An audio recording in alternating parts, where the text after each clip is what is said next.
L'Apple Car au point mort, encore un départ, encore vers Facebook. Apple n'a sans doute jamais été aussi loin de sortir sa propre voiture.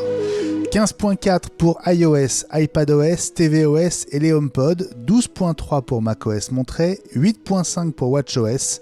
À suivre tout ce qu'il faut savoir sur ces mises à jour intermédiaires arrivées lundi soir. Ils n'étaient pas d'accord, Eddie Q, Craig Federighi, Phil Schiller ont dû trouver un compromis pour intégrer la transparence de suivi des apps dans iOS 14.5 au printemps dernier, et on va vous raconter. Et puis les rumeurs de la semaine, on parle de 2 processeurs M1 Ultra dans le Mac Pro Apple Silicon pressenti pour le mois de septembre.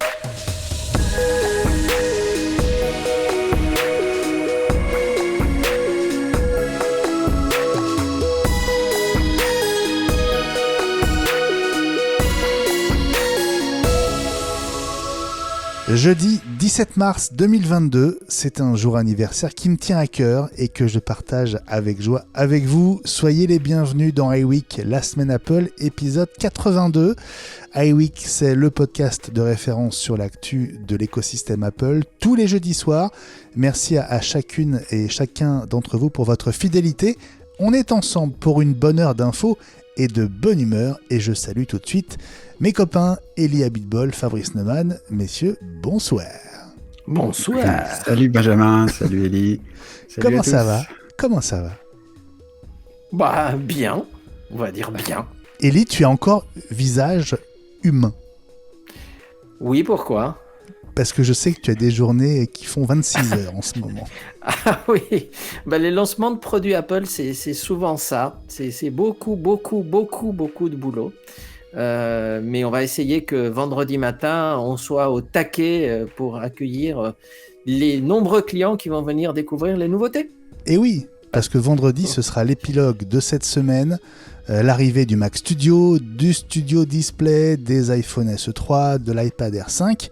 Eli, d'ailleurs, tu as une surprise pour nous, je crois, dans un instant. Chut, on n'en dit pas plus. Qui dit nouveau Mac, nouveaux iPad, nouveaux iPhone, dit nouveaux OS. Ils sont arrivés 72 heures avant le matériel pour lesquels ils sont nécessaires. Et on va essayer de tout vous dire sur ces versions 15.4 finales d'iOS, iPad, OS, tvOS, HomePod, ainsi que de macOS 12.3 et watchOS 8.5. Avec vous deux, les amis. La nouveauté que tout le monde attend, Fabrice, c'est Universal Control. Mais en français, ça n'est pas contrôle universel. Et non, ça s'appelle commande universelle en français. Voilà. Mais c'est quoi ce bordel, pardon ? Eh ben, pourquoi ? Le traducteur du cadre centré a encore frappé. Le stagiaire de 4e qui sévit chez Apple depuis quelques années. Alors, je sais pas ce qui s'est passé exactement, mais étant moi-même traducteur à mes heures perdues, je sais qu'il peut y avoir la traduction, c'est pas seulement du mot à mot, il y a aussi de l'adaptation, et donc il faut aussi penser au sens caché ou au sens qu'on veut conserver pour d'autres fonctions peut-être. Et contrôle universel, c'était peut-être moins... la notion n'était peut-être pas tout à fait la même que commande universelle, qui consiste à prendre les commandes d'un autre appareil avec le premier. Donc ça se discute en termes de traduction en tout cas. Bon, le nom est un peu surprenant, la fonction, on l'attendait depuis des semaines, voire des mois. L'info de la semaine, plus surprenante, une nouvelle perte dans l'équipe Apple Car, à tel point, Eli, qu'on se demande si le projet n'est pas purement et simplement enterré, mort, quoi. Bah peut-être pas quand même. Je ne dis pas la voiture, hein. Vous savez à quel point je suis sceptique sur la voiture Apple. Mais le projet peut prendre du retard et peut aboutir finalement à autre chose, hein. Peut-être que ce système d'intelligence artificielle appliqué à la conduite autonome et quelques autres idées concernant des fonctionnalités qui pourraient être implémentées dans une voiture, ça peut toujours se revendre, hein. Apple a investi tellement de milliards que ça serait vraiment dommage si tout était purement et simplement enterré. Quant à la voiture, soit elle est vraiment reportée, soit je la vois pas. Ouais. Bon, une bonne nouvelle quand même, en ouverture de Pommes, la reprise de la production dans les usines Foxconn, mise à l'arrêt lundi à Shenzhen à cause de la recrudescence de Covid-19 en Chine, mais c'est pas gagné, hein. Vous allez comprendre pourquoi. Au rayon, c'est mort, toujours. On va appeler l'iPad Pro 11 pouces mini LED. Ce sera dans les rumeurs de la semaine. Et puis, quand même une bonne nouvelle pour finir. On se quittera avec un sourire. Les coques pour les MacBook Pro 14 et 16 pouces, ça fait presque 4 mois qu'on les attendait. Et ce sera donc dans nos coups de cœur de la semaine.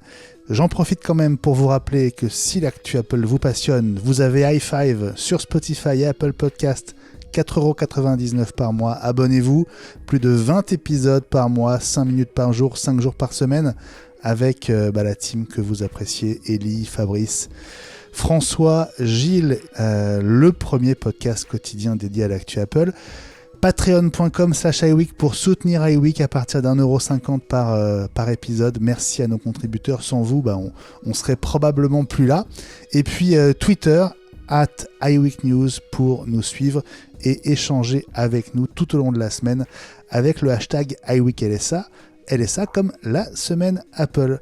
Je vous l'ai promis, la surprise du chef, c'est dans un instant.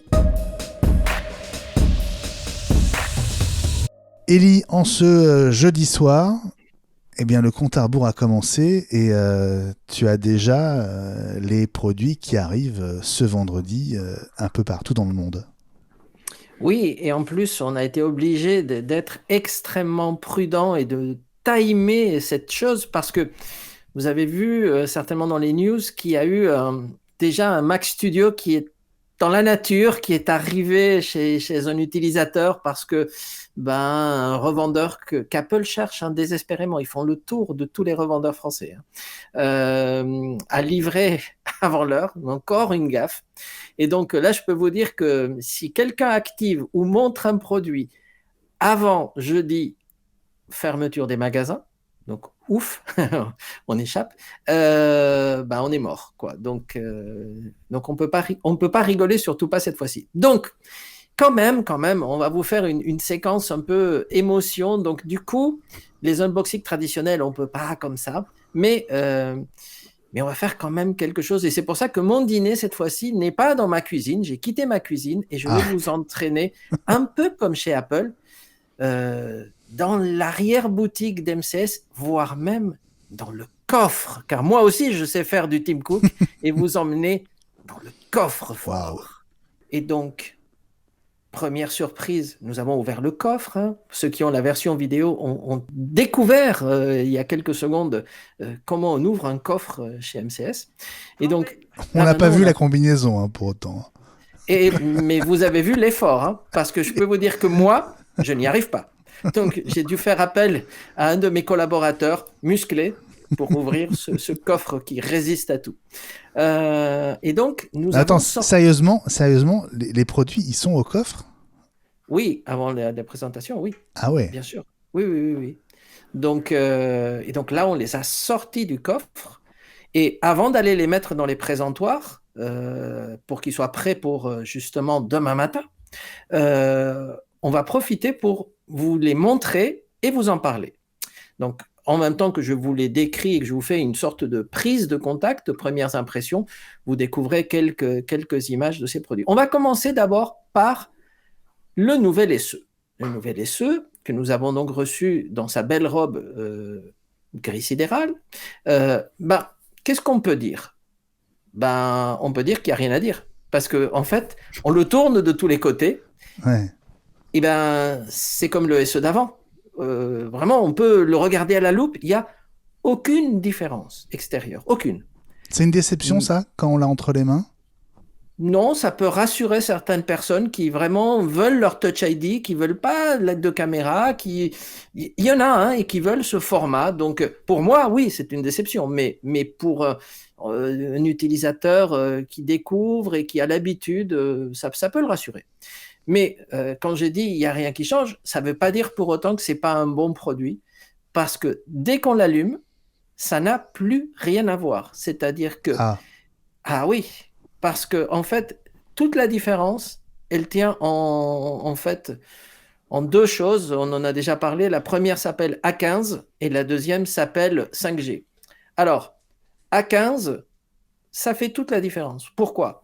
Parce que d'abord, c'est super réactif. pour un petit écran de 4 pouces 7, alors ok, on n'a pas promotion, hein, mais on n'est pas dans les mêmes prix. Mais le scroll, le passage d'un écran à l'autre, le lancement d'une appli, c'est super réactif, c'est super rapide. C'est comme si on était dans nos iPhone 13 Pro préférés. Hein, c'est vraiment ça. Hein. Donc ça, c'est très très bien. Et Fabrice n'a pas l'air convaincu. Ben, il faut l'essayer. Moi, je vous donne une première impression. L'ayant eu en main quelques minutes. Hein. J'ai pas passé 3 jours avec. Hein. Donc, on fera un test approfondi et on vous en parlera. On aura les benches, on aura tout ce qu'il faut. Mais là, c'est juste une première impression. C'est tel que je l'ai ressenti moi. L'autre chose, c'est que le processeur A15 gère très, très, très bien la photo. Et c'est surprenant. Il y a quelques photos dans la bibliothèque d'images fournies par Apple, puisque c'est un modèle de démo, qui ont été prises justement avec le SE. Et les images sont superbes. Et Apple nous dit, parce qu'on a posé la question, que ce sont vraiment des images SE. Ce n'est pas des images d'iPhone 13 Pro Max inclus. Bon, on va les croire. Hein, jusqu'à preuve du contraire, on les croit. Elles sont superbes. Et ce qui nous explique, c'est que justement, grâce au processeur A15, on peut utiliser la technologie de Deep Fusion, vous savez, où on combine plusieurs images en une pour en sortir la quintessence. Donc, on peut utiliser les effets studio et portrait. Donc, sur une machine d'entrée de gamme, c'est quand même bien. On peut utiliser les styles photographiques qu'on avait l'habitude d'utiliser sur nos 13 et 13 Pro. Donc, tout ça sur une machine d'entrée de gamme. Et la dernière chose, c'est que le A15, bon, évidemment, ça reste à être testé vraiment à fond, mais le A15 optimise la gestion de la batterie, donc on se retrouve avec un produit qui a une meilleure batterie. Bon, voilà, donc ça c'est juste la petite prise en main du SE. Que dire des deux autres? Puisque à côté, vous découvrez donc l'iPhone 13 vert kaki, hein, donc, et juste à côté. Je me rappelle pas qu'ils aient dit ça pendant la keynote que oui, c'était kaki. Vous regardez la couleur, hein, c'est vraiment c'est vert, hein. C'est vraiment vert. Donc j'ai une petite réserve quant à cette couleur. Pour le reste, c'est un iPhone 13, donc il n'y a rien à dire. C'est vraiment un iPhone 13, hein. Il n'y a rien qui a changé. Et on précise qu'il y a deux verts différents sur deux modèles différents. Hein. Absolument. Il y a le vert du 13 et le Pacific Green, ou Pacific Green, qui vont en France traduire par Alpine quelque chose, je suppose. Vert alpin, je crois. Vert alpin, oui, c'est ça. Oui, c'est Alpine Green. Alpine Green, donc ils se sont alignés sur la version française. Oui. Bien, je prends la précision. Merci. Et donc le Alpine Green, c'est sur le 13 Pro. Pro et Pro Max. Et Pro Max. Et donc il n'y a que le 13 mini qui ne soit pas vert en fait. Absolument. Oui, oui. Sachant que le 13 a un vert différent des deux autres. Oui. Alors le 13... C'est le vert du pauvre en fait. Le 13 nouveau a un vert un peu sombre, un peu...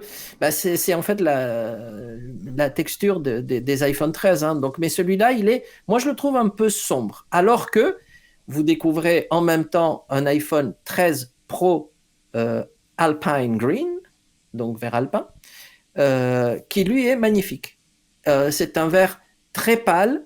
Moi, je le trouve très joli. Hein. Vous avez les images. Il faudra que vous veniez le voir en vrai pour vous faire votre opinion. Lui, moi, je le trouve très beau. Alors, vous allez me dire que ça ressemble un peu à l'iPhone 12 vert de l'an dernier. Il est un peu plus pâle, je trouve. Il faudrait qu'on les mette côte à côte pour pouvoir vraiment comparer. Moi, je trouve la couleur très jolie. J'avais un peu peur parce que ce n'est pas le vert foncé d'un Apple Watch série 7. Celui-là est vraiment pâle et il est apaisant. Moi, je trouve que ça va être une couleur qui va vraiment bien se vendre.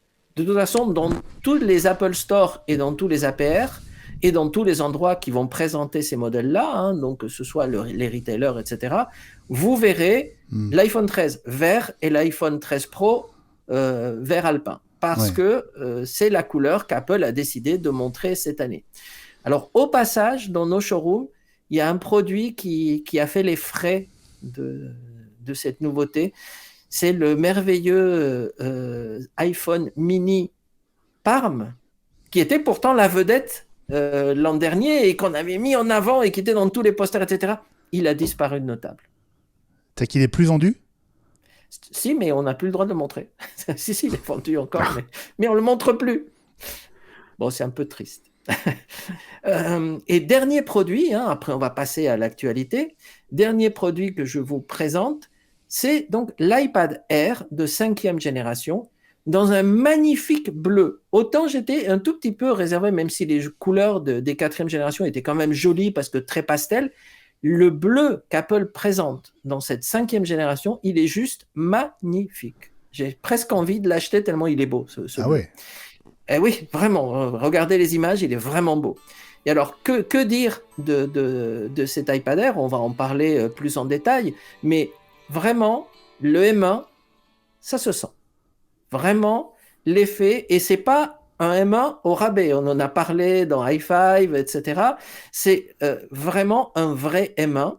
Je pense que les benches qui commencent à sortir à droite et à gauche disent que c'est comme un Mac Pro. Ouais, ou c'est justement. comme...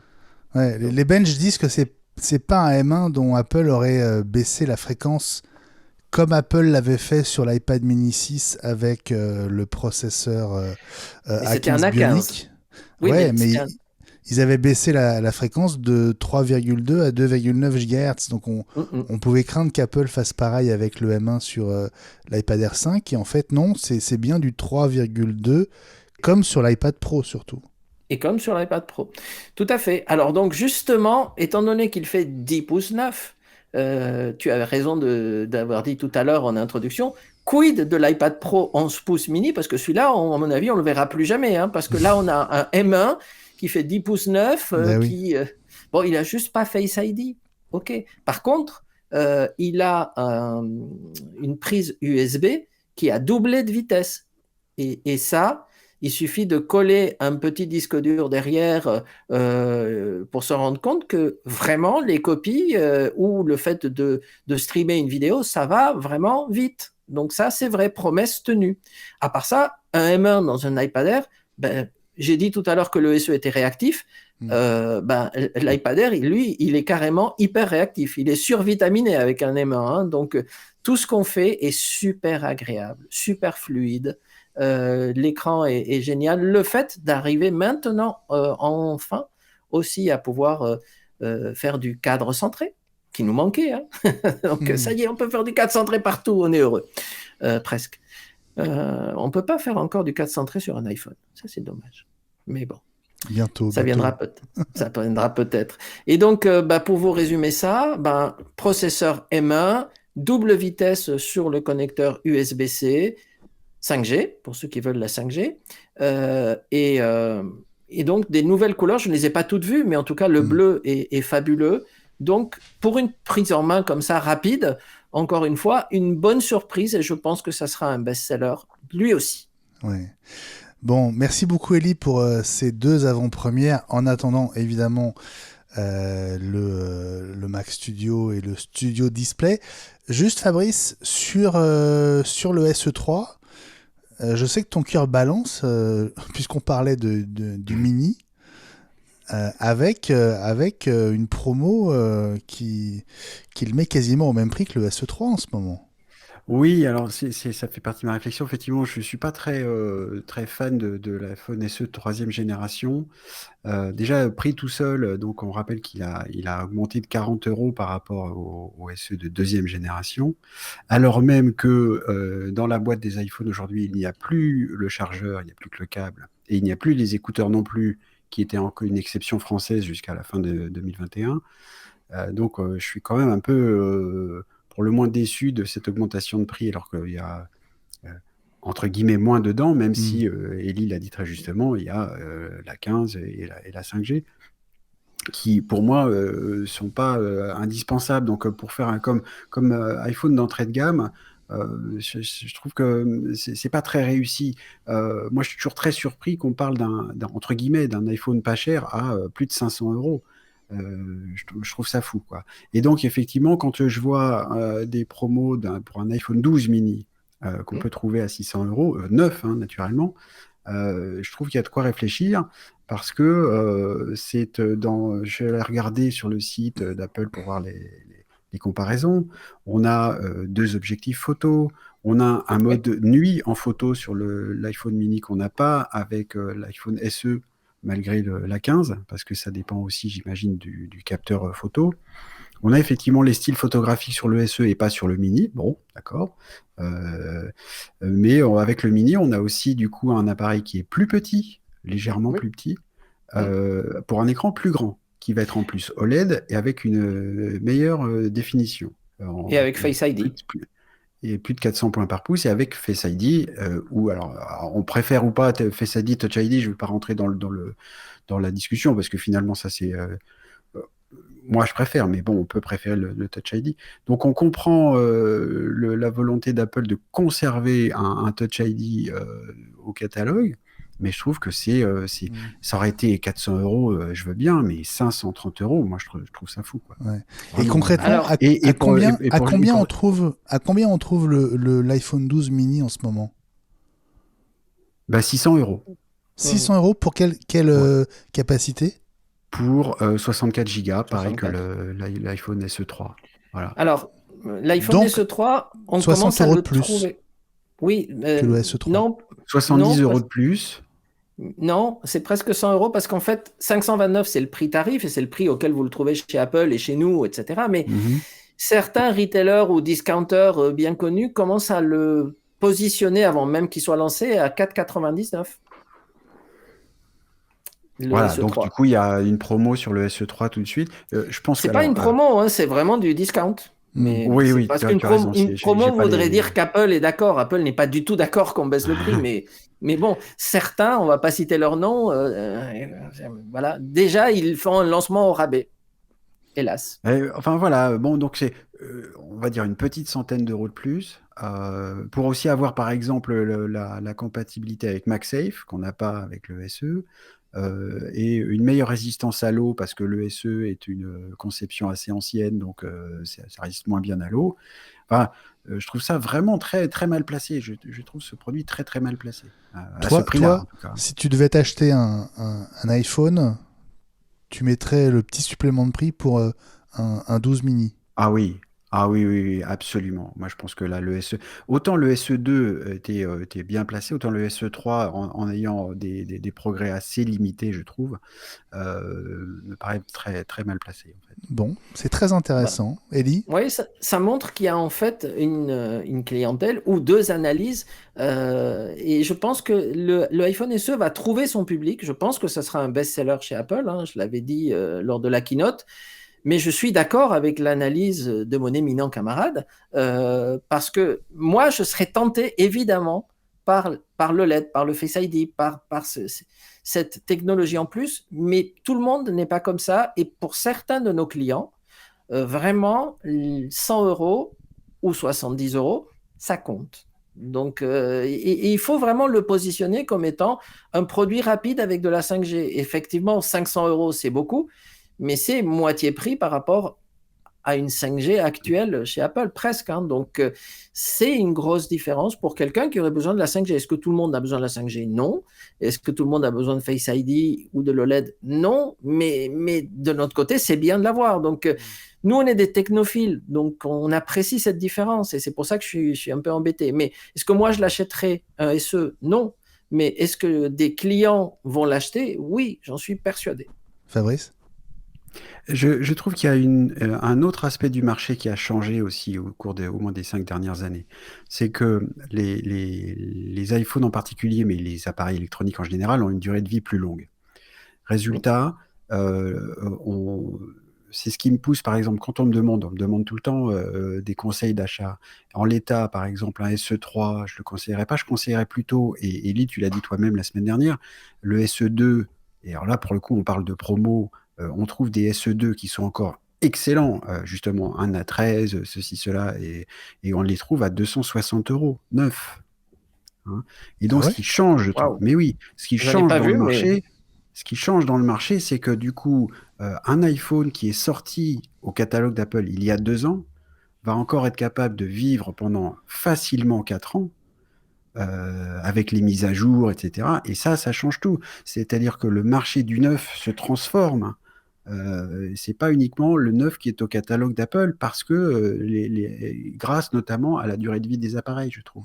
Et ça, je trouve que ça change tout. Et je peux te demander où tu as vu un SE2 Oui. neuf à 260 €? Je ne sais plus. Je fais ça parce que j'ai fait un guide d'achat pour mes petits camarades d'un autre site, et j'ai vu qu'il y avait ça. Donc il y a des possibilités de trouver des trucs vraiment, vraiment pas chers, quoi. Enfin, Alors, beaucoup plus abordables. nous, officiellement, on sait que les grossistes en ont des SE2 et qu'ils attendent qu'Apple leur donne un prix pour pouvoir, eux, nous donner un prix. Je ne sais pas si on arrivera à 320 €, peut-être pas, mais 260, en tout on cas, a dit ou Fabrice. 260, c'est encore mieux. Je ne pense pas qu'on sera dans ces prix-là, mais en tout cas, on sait qu'il y en a. Mais on ne peut pas les acheter aujourd'hui parce que pour l'instant, ceux qui sont dans les hangars et dans les stocks de nos grossistes préférés, eux, ils les ont payés à l'ancien prix. Donc, tant qu'Apple ne les protège pas et ne leur donne pas une compensation, évidemment, ils ne vont pas les vendre à perte. Hein. Donc, on est dans une attente, mais il y aura des occasions SE2, certainement. Et encore une fois, les gens pourront choisir SE2 entrée de gamme à 260, 300 €, ce qui fait déjà une grosse différence. Hein. SE3 avec ce que ça apporte en plus pour 500 €, ou mini, 12 mini pour 600 €. Ça veut dire que la gamme s'élargit officieusement, hein, parce qu'officiellement, c'est des produits qui ne sont plus au catalogue.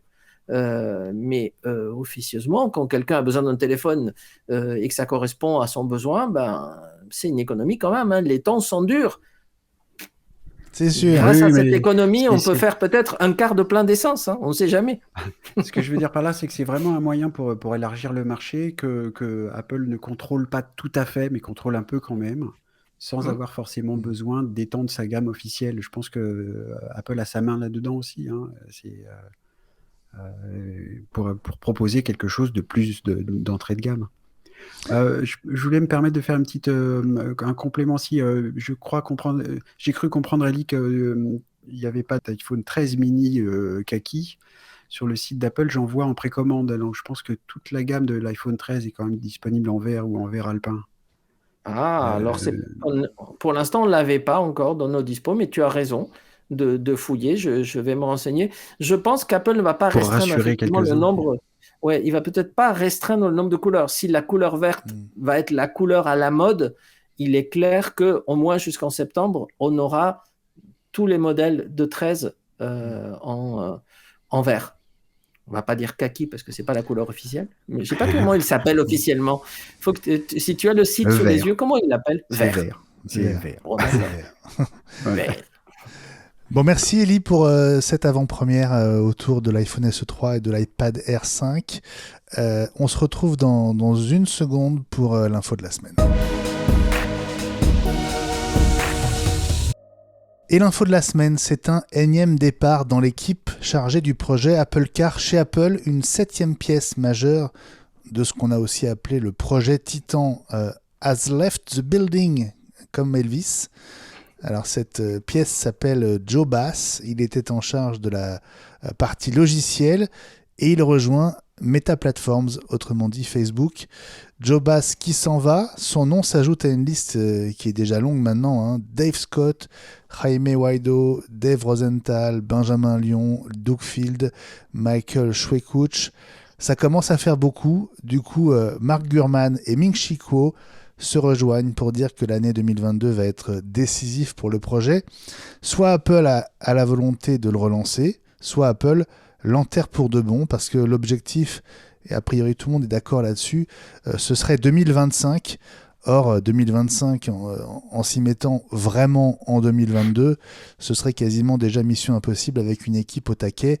Une équipe au taquet, ça semble plus trop être le cas. Quel est votre sentiment sur ces départs, sur ce projet? Est-ce que vous avez l'impression que c'est peut-être, on va dire, l'équipe V1 qui cède la place peut-être à une équipe V2 qui est peut-être arrivée ou qui va arriver? Ou est-ce que vous avez le sentiment que Apple est en train d'arrêter les frais autour de ce projet de voiture? Je commence par Fabrice, parce qu'Eli, tu as déjà un petit peu répondu tout à l'heure. Mais... Alors, pour rejoindre Ellie, c'est vrai que j'ai beaucoup de mal à croire à un projet de voiture véritable.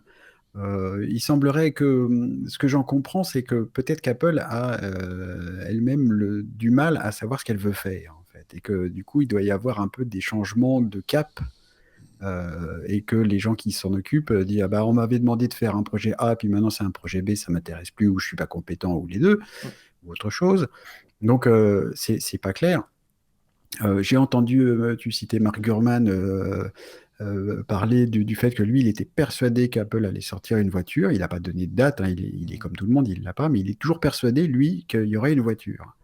Alors, moi, je fais partie de ceux qui doutent, hein, comme Ellie, parce que pourquoi, comment, c'est vraiment pas clair du tout. Il y a toujours pas d'histoire. Tout ce qui est conduite automatique, autopilote, comme le fait moyennement bien un Tesla, on n'a encore rien vu de chez Apple, quoi. Euh, oui, alors, Ellie, tu me montres ton doigt. Bah oui, moyennement bien, parce que il y a un truc, moi je suis très très persuadé, j'ai pas envie que ça devienne le podcast sur l'automobile, mais Tesla a pris la décision de se baser uniquement sur des caméras et pas sur des lidars, etc., etc. Et aux États-Unis, notamment, on voit, il y a plein d'exemples, ça pose des problèmes. La voiture s'arrête pas au stop, la voiture détecte pas bien les vélos, les piétons. Ils ont plein de problèmes en ayant pris cette décision. Et ils s'entêtent un peu. Et donc, pour l'instant, Ellie fait non. Non. Apple n'a rien montré, et surtout, c'est ça qui est. On est en 2022, donc évidemment, en 2025, sortir quelque chose alors qu'ils ont rien. Et pour faire de la conduite automatique, juste pour parler de ça, il faut faire des tests en long, en large, en travers et conduire des millions de kilomètres. Et on n'a pas l'impression qu'ils aient fait ça, hein. C'est pas en faisant la cartographie pour Apple Plan que ça suffit, hein. Ellie, il y a le fait de quitter Apple et puis il y a le fait d'aller chez Facebook. Quand on est ingénieur haut niveau sur du logiciel, notamment du logiciel qui a attrait à une voiture, donc on imagine que s'ils vont chez Facebook, c'est peut-être pour y faire la même chose, ou comment tu le sens? Ah, ils pourraient, ou alors ils peuvent faire des voitures virtuelles dans le métaverse, hein, que tu paierais le prix d'une voiture complète, parce que je pense que ces ingénieurs-là, à force de faire du virtuel chez Apple, ils se sont dit, bon, attends, tant qu'à être virtuel, on va aller dans le métaverse, hein. Là, au moins, c'est... Mais, Et là, on tue personne. Si on a un accident, tout va bien. ouais, mais non, mais je sais pas. En tout cas, ce qui est sûr, parce que ayant vécu l'aventure Tesla de près, j'ai les photos, hein, pour le prouver. Moi, j'ai vu une Tesla en proto en 2009 aux États-Unis. Le modèle est sorti à quelques exemplaires fin 2012. On en a eu en Europe au milieu 2014, hein. Donc, c'est pas si vieux que ça. Et en tout cas, ça a pris depuis 2009. Et ils avaient déjà l'usine et ils avaient déjà sorti le Roadster. Donc, ça veut dire qu'ils avaient une expérience de fabrication, ils avaient, etc. Donc, ça a pris des années. Donc, aujourd'hui, Apple a peut-être des tas de choses, mais ils n'ont pas l'usine, ils n'ont pas les batteries. On ne fait pas une voiture qu'avec du logiciel, hein. Donc, il y a des choses qui roulent, etc. Et ils n'ont pas le réseau. Et ils n'ont pas le réseau de revendeurs, etc., etc. Donc tout ça, ça prend du temps. C'est ce qui me rend un peu pessimiste, sauf encore une fois, si cette voiture ou cette technologie Apple se trouvait dans des navettes qui fonctionneraient dans des sites ou dans des villes d'un point A à un point B. Mais ça, il y en a d'autres qui le font déjà, même en France, hein, des navettes un peu autonomes ou semi-autonomes, ça tourne déjà. Après, juste un mot, parce que c'est vrai qu'on ne va pas faire un podcast sur la voiture, mais moi, je suis de très, très, très près, justement, le full self-drive de Tesla, qui n'existe pas en Europe. Donc, on ne peut pas en parler vraiment parce qu'on n'a pas cette expérience et que si on va aux États-Unis et qu'on loue une Tesla, on n'a pas accès à cette version-là. Donc, la version dont on parle, c'est la conduite autonome telle qu'on la connaissait ici, mais ce n'est pas le full self-drive. Pour accéder à cette technologie-là, d'abord qui coûte cher, hein, parce qu'elle est à $10 000 et je crois qu'ils veulent le passer à 12 000, on ne peut pas y toucher si on ne passe pas une sorte de permis de conduire pour accéder à la bêta dans laquelle vous êtes quand même tenu de garder le contrôle de la voiture. Ouais. Et c'est extrêmement difficile. Moi, j'ai plein de copains aux États-Unis, certains qui l'ont. Ils ont mis, certains, ça a été rapide, certains ont mis des mois avant de passer cette sorte d'examen. Tant qu'on n'a pas 100% de sécurité dans le freinage, dans la façon dont justement on aborde un stop, dans la façon dont on prend un virage, dans la façon et la voiture vous monitore 24 heures, enfin dès que vous prenez le volant, elle vous monitore. Dès que vous avez fait la demande de bêta, vous acceptez d'être monitoré. Tant que vous n'êtes pas à 100%, vous n'accédez pas à la bêta. C'est-à-dire que vous conduisez normalement et au bout de quelques semaines, quelques mois, vous avez un truc qui vous dit « Youpi, tu as accès à la bêta ». Et les gens que je connais qui l'utilisent tous les jours, ils disent que c'est hallucinant. Le réseau neuronal de Tesla, et c'est pour ça que c'est basé sur les caméras, et que ça s'appelle Tesla Vision, en fait, ils disent que quel que soit l'environnement, alors c'est pas encore parfait, c'est pour ça que ce n'est pas entre les mains de tout le monde, mais ils disent qu'ils ont 10 ans d'avance sur tous les autres projets. Et que quand ça sera commercialisé, si ça l'est un jour, parce qu'il faut l'accord des autorités, ça sera un truc 10 fois plus sûr au minimum que le meilleur conducteur aujourd'hui sur la planète, au niveau justement responsabilité, prise de décision, etc. Donc moi j'y crois, ils ont investi beaucoup d'argent, ça va prendre encore un petit moment, parce que si aujourd'hui, même si on donnait 12 000 $, on ne peut pas repartir avec. Mais le jour où ça sortira, à mon avis, il y aura des gens qui vont être un tout petit peu jaloux. Dans l'industrie, je parle, bien sûr. Fabrice ? Oui, je m'en remets au spécialiste. Elie a beaucoup plus d'informations que moi sur le sujet et j'écoute ça avec beaucoup d'intérêt parce qu'en plus, j'ai envie d'y croire aussi. C'est-à-dire que si je pouvais aujourd'hui acheter une voiture dans laquelle je peux m'asseoir et faire autre chose que conduire, moi je suis partant. Hein. J'attends ça avec pas mal d'impatience. Pour rebondir là-dessus et sur ce que pourrait faire Apple là-dedans, il y a un truc qui me frappe aussi, c'est que donc ils n'ont pas démontré qu'ils étaient capables de construire une voiture, loin de là. On a plutôt parlé de partenariat, on en a déjà parlé dans iWeek plusieurs fois. Et au-delà de ça, est-ce qu'ils travailleraient donc sur un système logiciel pour de conduite autonome? Probablement, bien sûr. On a donc encore rien vu. Mais le problème, c'est que si c'est pas dans la voiture que eux-mêmes fabriquent, je vois pas par exemple comment ils pourraient trouver pour dire ils vont pas aller voir Peugeot en disant tenez on va mettre ça dans votre Peugeot. Aucun constructeur automobile va accepter de mettre ses acheteurs dans les mains d'Apple pour la conduite autonome. Donc pour moi c'est un flou total. Hein. Franchement du coup le fait que des gens partent ailleurs, c'est pas très étonnant finalement. Alors, après, Mark Gurman fait quand même la distinction entre je cite les centaines d'ingénieurs qui travaillent autour de la voiture autonome chez Apple, et puis plusieurs équipes a priori plus petites qui travaillent ou travaillaient sur un projet de voiture Apple. Il fait bien la distinction entre les deux. Mais aujourd'hui, on ne sait pas, on ne sait ni où en sont les uns, ni où en sont les autres. Voilà. Et pourtant, Apple a débauché des pointures dans l'industrie, dans les trains de roulement, donc des choses qui sont vraiment hardware, hein, dans les systèmes de freinage, dans les portières, dans les systèmes même de vitres et d'essuie-glaces. Ils ont des idées très innovantes dans plein de domaines, mais est-ce que c'est pour les revendre avec du logiciel Apple qui les fait fonctionner ou est-ce que c'est pour les mettre dans leur propre voiture? L'inconnu, elle est là. Et juste un petit mot, c'est que les technologies actuelles concurrentes de Tesla qui sont basées sur du lidar ou sur du radar, Tesla a commencé comme ça avec Tesla Vision, hein, Mobilize. Moi, j'ai conduit une Tesla Mobilize, donc je sais ce que ça fait. Et je n'ai pas conduit une voiture avec lidar, mais je sais à quel point c'est moche et intrusif, parce que pour l'instant, ça se balade dans le toit de la voiture. Là, même si on arrivait à le mettre dans la calandre, vous avez un petit truc qui tourne, qui ressemble à une cafetière qui tourne.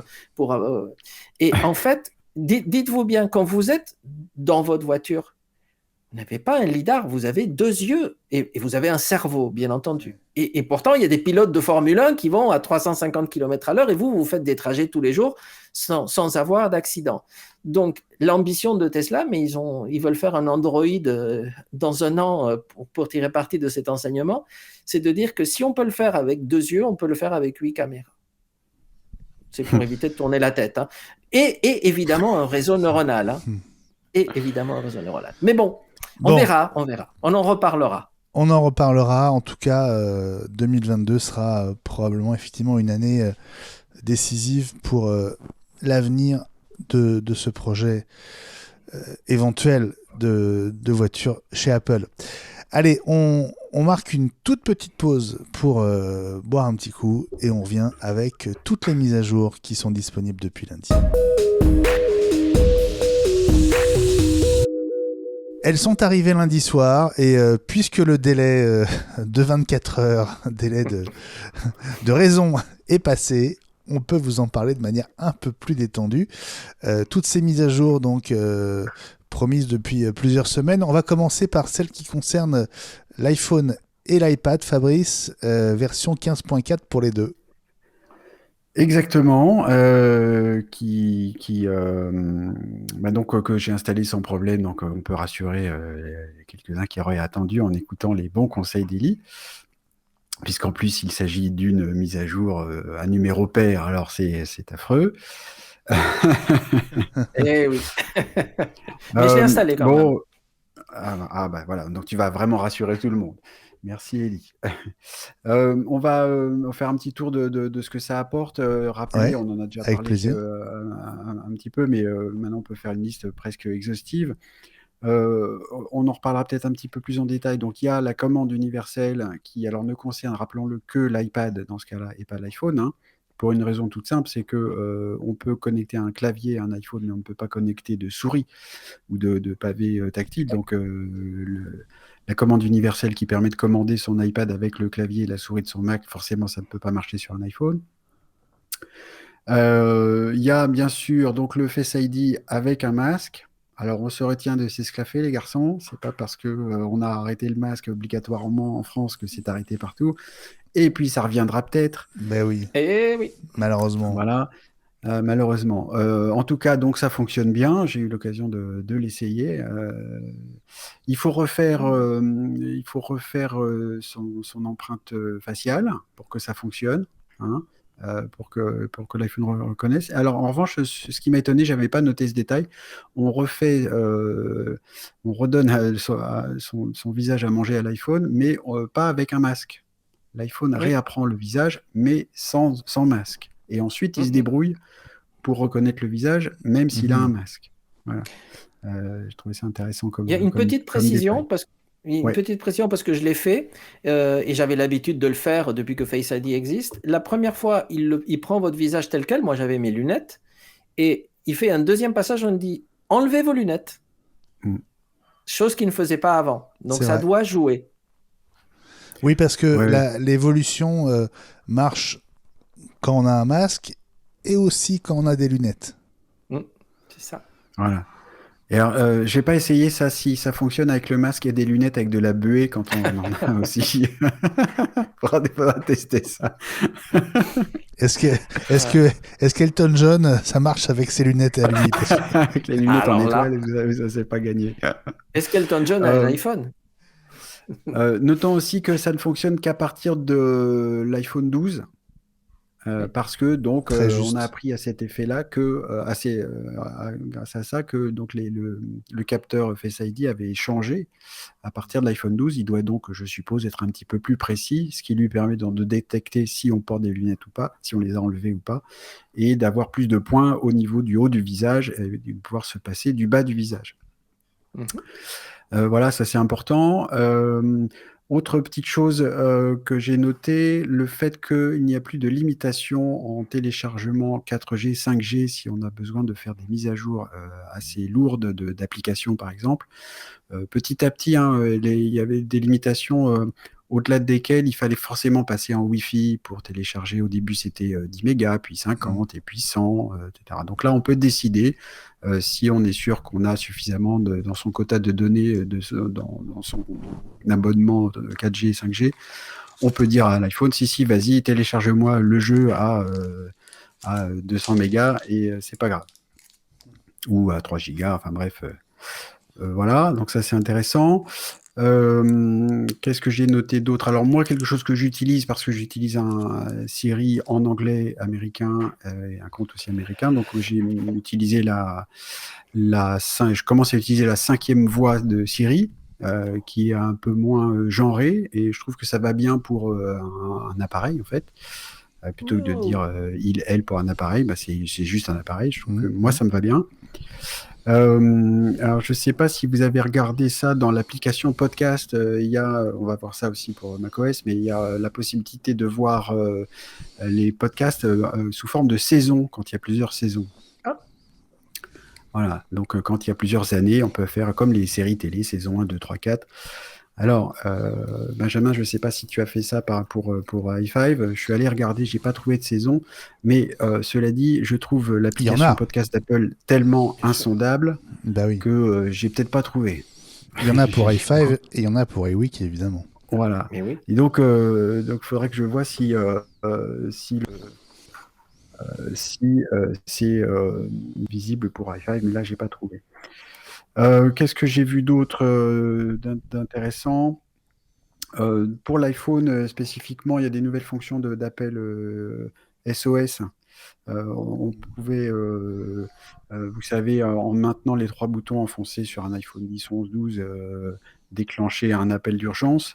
On peut le faire aussi maintenant en appuyant 5 fois de suite sur le bouton marche arrêt. C'est une autre façon d'appeler au secours si on a besoin. Ça c'est spécifique à l'iPhone. Il y a des choses qu'on va reprendre aussi parce qui vont être disponibles dans macOS. On va en parler tout à l'heure. Quelques améliorations au niveau du trousseau et de la gestion des mots de passe dans Safari, dans le trousseau, où il est devenu, on peut depuis longtemps enregistrer ses mots de passe dans Safari par exemple. Ouais. On peut maintenant utiliser des seconds facteurs d'authentification. C'est compatible avec, si on utilise ça, et c'est fortement conseillé si on veut améliorer la sécurité d'accès à ses comptes. C'est compatible et donc c'est géré par le trousseau d'accès d'Apple. Et puis on peut maintenant ajouter des notes à ces mots de passe. Ce qui me paraît intéressant parce qu'il y avait un petit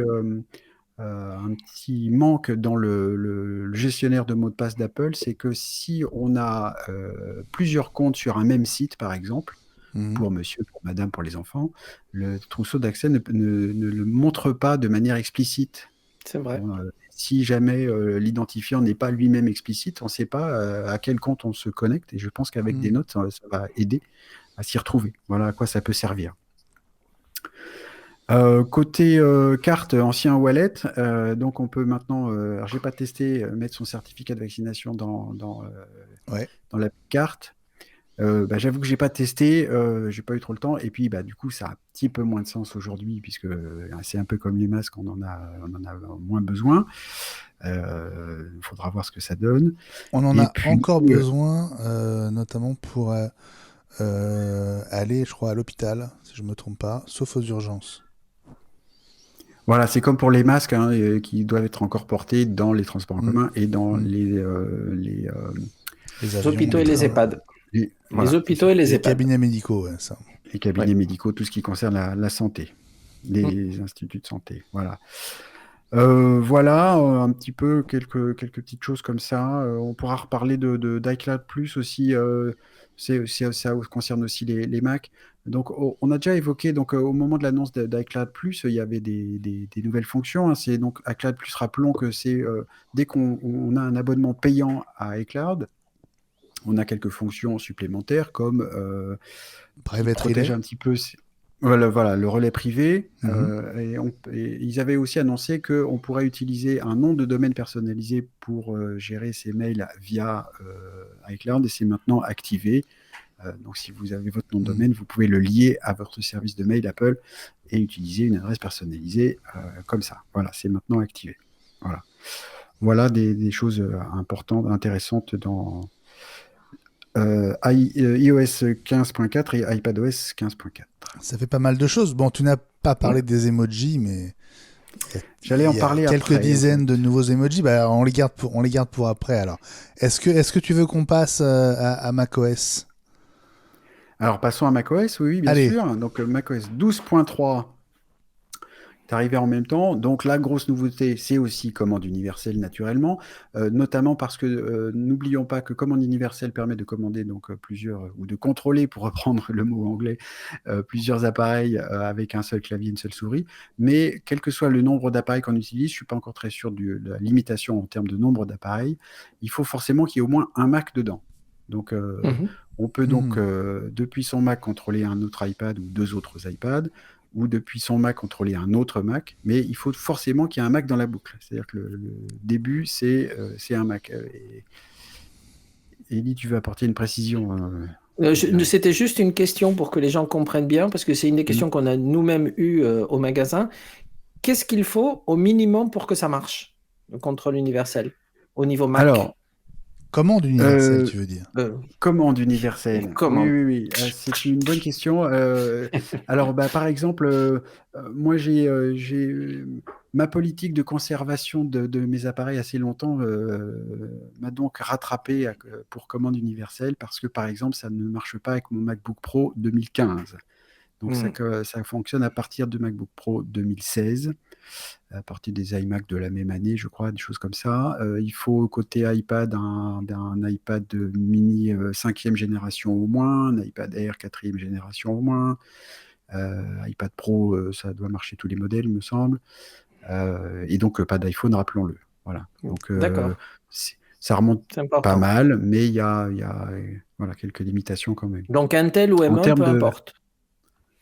Intel ou M1, peu importe, absolument. D'accord, Absolument. C'est vraiment une histoire de génération, Ouais. d'années. Hein. très bien. Pour la petite histoire, donc pour les iPads, ce sont en fait les mêmes limitations que pour Sidecar, qui est une fonction assez proche, hein, qui permet d'utiliser son iPad comme écran secondaire pour son Mac, comme un écran externe. Ça va être les mêmes modèles en fait, qui vont être D'accord. nécessaires pour faire fonctionner commande universelle. Alors, Voilà. j'ai vu un truc très drôle, une vidéo aujourd'hui, qui montre un peu les limites et ce qu'on va pouvoir en faire, à part pour faire des blagues au bureau. C'est que j'ai vu deux MacBook côte à côte et un prenait le contrôle de l'autre en commande universelle. Donc, ça veut dire que qu'est-ce qu'il faut pour que ça active? Parce que sinon, tu as un voisin à côté qui est équipé en 12.3, toi, tu es là avec ton trackpad et tu vas aller lui piquer un fichier. Je veux dire, pour des blagues au bureau, ça va être drôle. Hein. Comment est-ce que ça se Alors, passe en pratique? je pense que ça, alors, soit c'était juste pour faire la blague, soit ça veut dire que les Macs de cet endroit ne sont pas gérés comme il faut, parce que Ah, pour que ça fonctionne correctement, il faut que donc, on soit en 12.3 sur Mac, en 15.4 sur iPad, que les machines soient sur le même réseau Wi-Fi et qu'elles soient connectées au même compte iCloud. voilà, Ça, c'est un c'est ce que point j'allais dire. vraiment important. Exactement. Voilà. Voilà. Ok, Donc, très bien. si Ça me rassure. éventuellement il y a dans un bureau, C'est tous les Macs logique. sont gérés comme ça parce que le responsable informatique est un feignant et qu'il a géré ça comme ça, il va falloir qu'il désactive ça tout de suite. Il y en Qui change a, de il y en a. métier. Et ouais, change de métier. Bah, je te donne un exemple. Toutes les machines de notre showroom utilisent le même compte qu'Apple a décidé à notre place. Et pour des raisons de commodité, toutes sont sur le même compte. Ouais. Ah, Donc, on va pouvoir vous allez pouvoir on va vous pouvoir faire éclater. des démos. Mais à mon Non, avis, mais ça va être désactivé dans la démo. blague à part, et j'espère que mes collègues responsables informatiques ne m'en voudront pas, chez les particuliers, on sait qu'il y a aussi beaucoup de gens, il y a eu un iPhone, puis deux, puis trois, et puis un Mac est arrivé, et il y a eu un compte Apple créé pour la famille, en gros. Hein, c'est Ouais. le compte du premier utilisateur de la machine qui a été utilisé pour toutes les autres. Et ces gens-là vont peut-être se retrouver dans une situation bizarre de ce type, où justement, il y a le curseur de la souris qui va disparaître de l'écran parce qu'il va se mettre sur l'iPad du voisin et ils vont pas comprendre ce qui se passe. Parce qu'en plus, il n'y a pas tellement de limitation de distance entre deux appareils, Ouais. parce que tout ça, c'est du Wi-Fi. Donc, si à un moment c'est activé, le contrôle universel est activé, voilà, je fais l'erreur aussi, la commande universelle est activée, et qu'il y en a un des appareils qui part dans la pièce à côté, ça n'a pas d'importance, ça continue à fonctionner, Ouais. puisque ça passe par le Wi-Fi. Bon, nous, Donc, on déconseille bien sûr les multiples comptes parce que ce que tu as décrit, c'est ce qu'on voit tous les jours chez nous.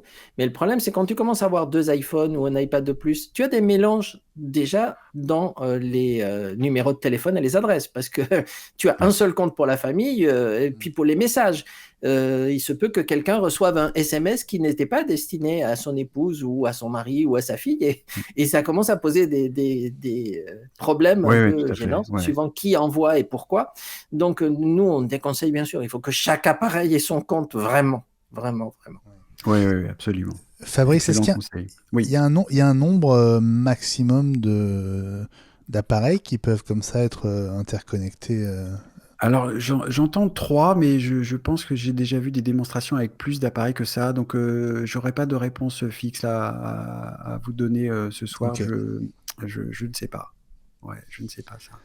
Alors, on est toujours sur macOS Monterey On- 12.3, Fabrice. Ouais, il y a aussi des nouveautés. Alors, au niveau audio spatial, les Mac M1 sont maintenant compatibles, pas uniquement avec l'audio spatial, mais avec l'audio spatial avec le suivi des mouvements de la tête quand on utilise des AirPods qui sont compatibles avec cette fonction-là. Ça, j'ai testé, ça fonctionne. Alors, je suis toujours moi très étonné en fait de cette fonction de suivi des mouvements de la tête avec les AirPods, parce que en gros, moi, si je mets un casque, c'est justement pour être sûr que j'entends la musique bien au milieu et pas sur les côtés, sur un seul côté à la fois. Je pense que là, on est en plein dans la démonstration technologique et de Apple qui s'entraîne à faire ce genre de suivi des mouvements de tête pour la réalité virtuelle et la réalité augmentée. C'est là Mais que tu ce sais que tu sera peux le intéressant, c'est là désactiver. que ce sera Tu, important. tu Alors, peux le ça se désactiver désactive. dans les Ce réglages. que je veux dire par là, c'est que ça fonctionne. Entendre la musique partir sur une oreille parce qu'on a tourné la tête, moi, quand j'en comprends pas bien l'intérêt quand on regarde un écran fixe. Mais avec un casque de réalité augmentée ou virtuelle, ça va prendre tout son sens. Donc, je pense que c'est à ça que ça sert. Mais alors, si j'ai bien compris, mais je me trompe peut-être, la fonction existait déjà. Parce que moi, en fait, il y a 2 jours, j'ai eu l'impression de bénéficier du suivi dynamique des mouvements de la tête, alors que je n'étais pas passé sous macOS 12.3. Simplement, le réglage était caché. Enfin, il était au fin fond des préférences système, alors que là, apparemment, il est beaucoup plus mis en avant. Mais la fonction existait déjà, et je me suis rendu compte, j'ai eu l'impression que ça marchait déjà. J'étais sur YouTube, sur une vidéo, et en fait, je tournais la tête face à mon MacBook Pro, et j'avais effectivement ce sentiment de déplacement de l'image sonore dans la stéréo. Donc, D'accord. Bah, voilà. c'était tellement caché que je l'avais pas vu avant. Alors du coup, Bah oui, peut-être. ouais. Voilà. Donc maintenant, c'est vraiment accessible directement dans le menu, dans la barre de menu en haut du Mac. Quand on a les petites icônes des AirPods qui sont connectés, on peut cliquer dessus et on va avoir les options d'audio spatial suivi dynamique ou pas. Très bien. Et on va pouvoir. Alors, spécifique au MacBook aussi, Apple a dit qu'ils avaient amélioré un petit peu l'algorithmie de gestion des batteries pour mieux présenter l'utilisation des batteries, la santé de la batterie, mieux gérer la recharge. C'est toujours intéressant pour faire durer sa batterie. Donc, il y a des choses donc, qui sont communes à macOS et iOS, iPadOS. Donc, les nouveaux emojis que tu évoquais tout à l'heure, donc il y en a une centaine, hein, c'est un peu comme d'habitude. Donc, on rappelle que les emojis sont dessinés par Apple, mais que la liste des emojis est un standard qui est décidé par une autre entité multitête qui décide des nouveaux mots ajoutés. Et donc, il y en a une centaine. Il y a des nouveaux smileys, il y a une figure qui fond, il y a des haricots magiques. Il y a un détail que je n'avais pas noté quand on avait parlé de ça, c'est la poignée de main. On peut changer indépendamment la couleur des 2 mains. Ouais. Voilà, donc ça va. Les emojis, je trouve ça fascinant parce que de mon point de vue, hein, ça c'est que ça dont je peux parler, c'est fait pour simplifier, mettre des images plutôt que des mots. Et maintenant, il y a tellement d'images que je trouve que ça devient très complexe en fait. Donc, moi, j'arrive pas à écrire rapidement en emoji, je écris plus vite avec des mots. Ça me parle pas beaucoup les emojis. Bon, puis il y a le fameux homme enceint aussi, hein, parmi d'autres. Hein. Alors oui, il y a le fameux homme enceint qui, et semble-t-il, est de plus en plus, enfin au moins autant, si ce n'est plus, utilisé comme une image pour montrer qu'on a trop mangé. Donc, parce que ça fait un gros ventre. Donc voilà, voilà, ça peut être utilisé pour ça en tout cas aussi. Bon. Voilà. Voilà. Et puis un autre truc. What else, George? What else? Peut-être dernier truc qui est commun aussi à macOS et iOS, iPadOS, c'est parce que je trouve que c'est une fonction qu'on oublie beaucoup dans Safari, qui est capable de faire de la traduction automatique des pages web qu'on est en train de visiter. Et il y a des nouvelles langues de traduction en italien et en chinois simplifié. Ça, on va sur un site web qui apparaît dans une langue qu'on ne connaît pas. Le site web ne propose pas de traduction. Il y a une petite icône dans la barre d'URL qui indique qu'une traduction est disponible. C'est assez bluffant parce que ça traduit. Alors, c'est de la traduction automatique avec la qualité que ça, qui est souvent plutôt bonne, mais ça conserve autant que possible la mise en page. Je trouve que c'est très réussi. Et voilà, donc des nouvelles langues de traduction, je trouve ça intéressant de rappeler cette fonction. Et puis, on va dire. Dernière petite chose, allez, deux dernières petites choses. Bon, il y a les corrections de bugs de sécurité habituelles. Bon, ça, c'est la première chose. Et puis, dans l'appli TV, petit détail dans les préférences, pour la zone à suivre, on peut choisir si on veut afficher une image fixe ou l'affiche de la série télé ou du film qu'on est en train de regarder ou qu'on a regardé récemment. Donc, c'est la zone à suivre ou Up Next qui s'appelle en anglais, et on peut choisir la façon dont ça s'affiche. Voilà pour les quelques nouveautés. Super, merci Fabrice. Ellie? J'en ai trouvé une cet après-midi même, que je n'avais pas vue et dont on n'a pas parlé, qui est rigolote. Bon, c'est pas une énorme chose, mais quand même, on peut dire qu'Apple s'est lancé dans justement la 12.3 dans l'import-export. Est-ce que vous savez pourquoi? Je réfléchis vite. Non. Eh bien, parce que dans la section accessibilité, donc on avait la possibilité d'avoir un vocabulaire. Mais ce vocabulaire, c'est Apple qui le choisissait. Et donc, depuis la 12.3, il est maintenant possible d'importer ou d'exporter des listes de mots pour celles qu'on avait déjà. Et donc, et ça, c'est pas mal parce qu'on peut les utiliser du coup ailleurs. Et donc, bon, c'est une petite fonctionnalité, mais on a trouvé ça tout à l'heure. Donc, j'ai pas essayé, mais c'est à tester. Dans accessibilité, il y a la possibilité d'importer, d'exporter un dictionnaire de vocabulaire personnel qu'on peut passer à d'autres personnes, etc. Bon, c'est pas grand-chose, mais... Non, mais merci Ellie. Fabrice, juste ton sentiment par rapport à iOS et iPadOS 15.4 et à macOS 12.3. Qu'est-ce qu'on fait? On installe? Oui, je pense qu'on peut installer parce qu'on est en plus... donc 12.3 c'est impair et donc on a l'autorisation d'Eli. En plus on est en milieu du cycle, hein, en étant au mois de mars. On sait que les versions majeures suivantes seront présentées à la WWDC, seront présentées ensuite disponibles en septembre-octobre. On est au milieu, donc ça commence à être très stable tout ça, d'autant plus qu'on a quand même attendu assez longtemps finalement pour la 12.3 et 15.4. Il y a eu beaucoup de bêta. Donc, il y a eu beaucoup de tests. Donc, franchement, je pense qu'on peut y aller sans problème. Bon, moi, je les utilise depuis 2-3 jours. C'est plutôt stable. En termes d'audio, j'ai trouvé que c'était plus stable aussi au niveau, par exemple, pour l'utilisation des AirPods qui me font grogner régulièrement, comme vous savez. Et je note d'ailleurs, petit détail, pour les AirPods, les Mac sont maintenant capables de faire la mise à jour des AirPods, alors qu'avant c'était réservé aux appareils iOS, iPadOS, avec la même problématique, c'est-à-dire que le Mac est capable de le faire, mais on ne sait jamais quand, puisqu'on ne peut pas la déclencher soi-même. Voilà. Mais donc oui, on peut y aller, je pense j'ai pas de problème répertorié. Merci Fabrice. On va passer à toi Ellie. On commence avec WatchOS 8.5. Bah, si tu veux, moi je voulais commencer par tvOS, juste pour... D'abord, c'est mon système préféré, mais non, tu vois, on peut commencer par WatchOS, il n'y a pas de souci. C'est juste que les trois, en fait, WatchOS, tvOS et HomePodOS 15.4 sont très liés. Et pourquoi ils sont très liés? Parce que justement, ça se résume en 3 mots.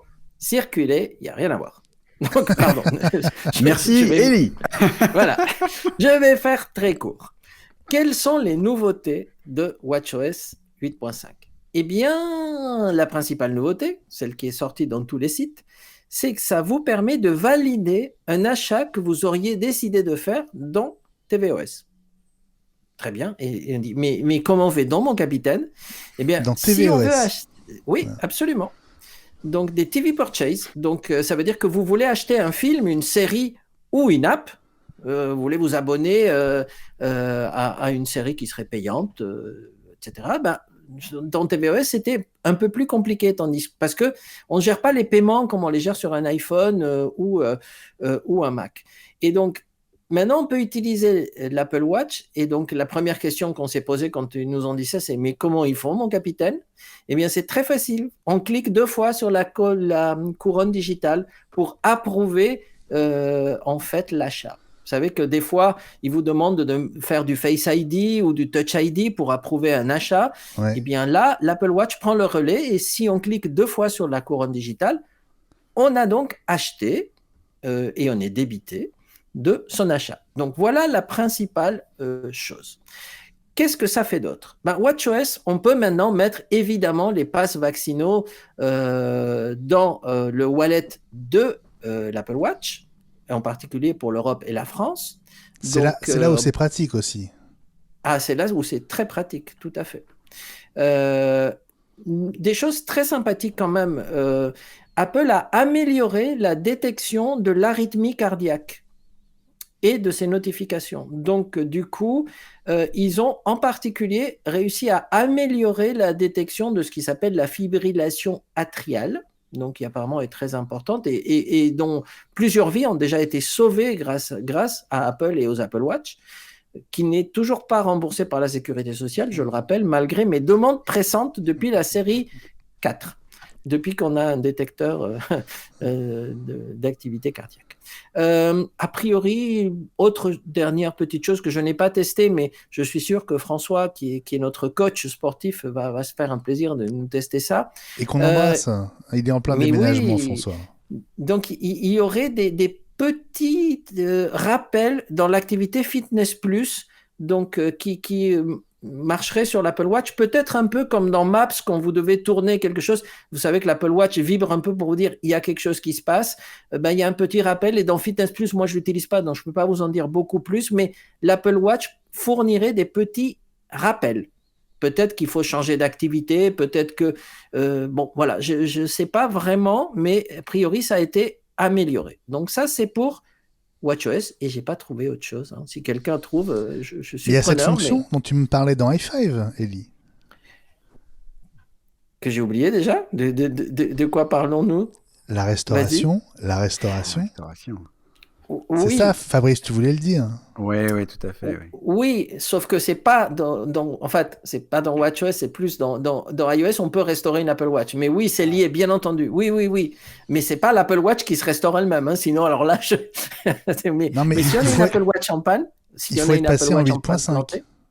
Absolument. Oui, voilà. Sinon, elle n'est pas restaurable. Tout voilà. à fait. Tu as totalement raison. Heureusement que je guette. Et Fabrice mais vous êtes là pour ça. A dû expliquer la lenteur de la mise à jour alors j'ai une Apple Watch série 3, moi elle est un peu ancienne, mais la mise à jour a duré 2h30, c'était il faut pas en avoir besoin, quoi. Ouais. Bon, pour quelqu'un qui avait rien à dire sur WatchOS, c'est pas mal. Ouais. J'ai été bavard. Hein? Bon, alors du coup, il y a des choses que j'ai déjà dit qui vont se répéter dans les 2 autres. Hein. Mais on peut passer à tvOS du coup. Alléluia. Absolument. Et alors, tvOS, qu'est-ce qu'il y a de nouveau dans tvOS? Il y a une chose. On peut acheter des séries ou d'autres achats si on a une Apple Watch en 8.5. Donc déjà, ça, c'est fait. Et l'autre chose, c'est qu'on peut enfin se loguer dans des réseaux Wi-Fi captifs. Comme par exemple celui d'un hôtel ou celui je ne sais pas moi, d'une location où vous n'auriez pas un accès complet au Wi-Fi. Mais, donc on vient avec son Apple TV, qu'on Yes. branche sur la télé de la chambre d'hôtel. Oui, et alors là, vraiment, je suis curieux de voir comment ça marche. Ou par exemple, dans un campus universitaire ou des choses comme ça, où les accès Wi-Fi sont restreints. Alors, comment est-ce que ça se passe? Je ne sais pas. Il y a une nouvelle fonctionnalité dans tvOS 15.4 qui s'appelle Captive Wi-Fi Networks. Et donc, ce qui se passe lorsque l'Apple TV essaye de se connecter sur un réseau captif, c'est que l'iPhone va prendre le relais. De même, quand vous devez taper un mot de passe dans tvOS, vous savez qu'il y a une fonctionnalité. Vous avez normalement votre iPhone qui bip et qui vous permet de rentrer plus rapidement qu'avec la télécommande un mot de passe ou un identifiant, etc. Donc, ça serait un peu la même chose. C'est-à-dire que l'iPhone prendrait le relais et vous permettrait de vous connecter à ce réseau captif. Mais je pense que ça doit utiliser la même technologie de saisie de texte qui est utilisée par l'iPhone et qui apparaît directement et qui d'ailleurs dérange certaines personnes parce que dès que vous avez un truc dans tvOS, vous avez votre iPhone qui bip en disant voulez-vous rentrer le texte, et il y a des gens qui se sont dit mais est-ce qu'on peut le désactiver? La réponse est oui, on peut le désactiver dans l'iPhone si on veut vraiment pas être embêté. Mais on va pas le faire puisque maintenant on peut se connecter sur un réseau captif. Donc si on le déconnecte, il n'y a plus de réseau captif. Voilà. Fabrice? En complément, peut-être parce que réseau captif, je suis pas sûr que ça parle à tout le monde. On a l'habitude tous de se connecter à un réseau Wi-Fi en trouvant le nom et en rentrant la clé Wi-Fi. C'est le truc qui a 15 ou 18 ou 20 caractères derrière les box. Un réseau captif, c'est un réseau qui n'est pas protégé, mais qui demande ensuite d'entrer une adresse email, un nom, une adresse email et parfois un mot de passe pour pouvoir se connecter dans les hôtels. C'est important aussi, c'est pas uniquement pour regarder des films dans sa chambre, c'est pour utiliser l'Apple TV comme relais quand on fait des présentations, des keynotes, etc., et qu'on veut diffuser sur un projecteur ou sur une télé pendant qu'on fait une conférence, par exemple. Et quand on est dans une salle de conférence comme ça et qu'on a accès qu'à ce Wi-Fi-là, ben, l'Apple TV, du coup, elle ne marche pas. On est obligé de la mettre dans ce... Moi, ça m'est arrivé plusieurs fois, parce que ça m'arrive d'utiliser l'Apple TV pour faire ça, justement. Ouais, intéressant, effectivement. Ouais. Et ça, c'est vraiment pratique. L'Apple TV, dans ces cas-là, on n'y pense peut-être pas assez, mais quand on est dans le monde Apple comme ça, c'est pratique. On a quand on arrive avec son MacBook, on peut le brancher à un projecteur, c'est très bien. Surtout avec les MacBooks qui ont de nouveau des prises HDMI. Alléluia. Mais si ensuite on veut montrer quelque chose sur un iPhone, moi quand je fais des sessions de formation, je montre des choses sur iPhone, sur iPad, sur le Mac. Donc si je peux mettre un Apple TV en intermédiaire, du coup je peux montrer les trois, je passe de l'un à l'autre et c'est assez facile. Donc voilà à quoi ça peut servir et je pense que moi je vais m'en servir de ça du coup. Très très bien. Parfait. Merci Fabrice. Parfait. tvOS, Elie, est-ce que tu as autre chose à nous dire? Et que non. Pourtant, je l'ai installé, hein, celui-là. J'ai cherché. Hein. Donc, si, je vais vous résumer parce que j'ai même poussé le vice jusqu'à faire carrément une capture d'écran pour être sûr que je n'allais pas oublier quelque chose. Eh bien, non. Je n'ai pas oublié réseau captif. Alors, si, quand même. Alors, nouveauté de tvOS. Utilisez votre Apple Watch pour réaliser un achat. Intégration domotique. Ah si, j'avais oublié quelque chose. Intégration domotique, mais je ne sais pas pourquoi ils le mettent, ça marchait déjà avant. Vous allez pouvoir regarder vos caméras quand il y a par exemple une alerte ou quelque chose, tout en continuant à regarder le film, car dans l'image, dans le PIP, image dans image, vous pouvez afficher une caméra compatible HomeKit. Mais ça, on pouvait déjà le faire avec la version précédente, puisque moi, je m'en sers depuis des mois. Hein. Donc, il suffit de dire « Dis Siri, montre-moi la caméra du portail » et vous avez, clac, une petite fenêtre avec la caméra du portail. Bon, évidemment, l'iPhone est en train d'essayer de le faire, hein. Vous le savez. C'est bon. Tu nous montres, Elie, tu nous montres. Ah bah, si vous voulez voir mon portail, il n'y a pas de souci. Et donc, la troisième fonctionnalité, ce sont les réseaux Wi-Fi captifs. Et donc, voilà, ce sont les trois nouveautés qui se sont affichées quand j'ai fini ma mise à jour. Voilà. J'ai fait la même photo, c'est marrant. Ouais, oui, parce que j'essayais de ne pas oublier quelque chose. Donc, a priori, non, il n'y a rien d'autre. Bon, on va pouvoir terminer par le HomePod, Elie. Alors là, ça va être encore plus court. Car quelle est la nouvelle fonctionnalité du HomePod? C'est que si vous voulez mettre ce HomePod dans un réseau captif dont Fabrice vous a expliqué le pourquoi du comment de la chose, eh bien, vous allez pouvoir utiliser donc votre iPhone pour pouvoir vous connecter à ce réseau captif et pouvoir HomePoder dans votre chambre d'hôtel et avoir votre musique. Voilà la seule nouveauté connue de HomePod OS 15.4. Bon, ces mises à jour, on peut toutes les faire, entre guillemets, les yeux fermés. Oui, il n'y a pas de bug à ce jour. Bon. Eh bien, merci à tous les deux pour ce tour très complet des mises à jour qui sont donc disponibles depuis lundi.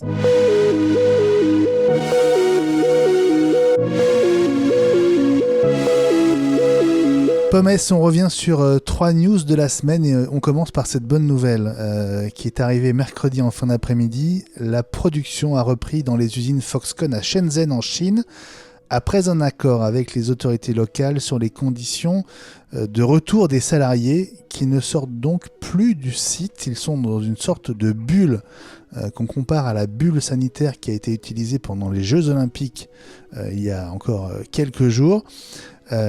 Quelques heures plus tôt, dans la journée de mercredi, Foxconn avait communiqué sur ses prévisions de chiffre d'affaires pour 2022 et sur une baisse attendue de 3% de ce chiffre d'affaires.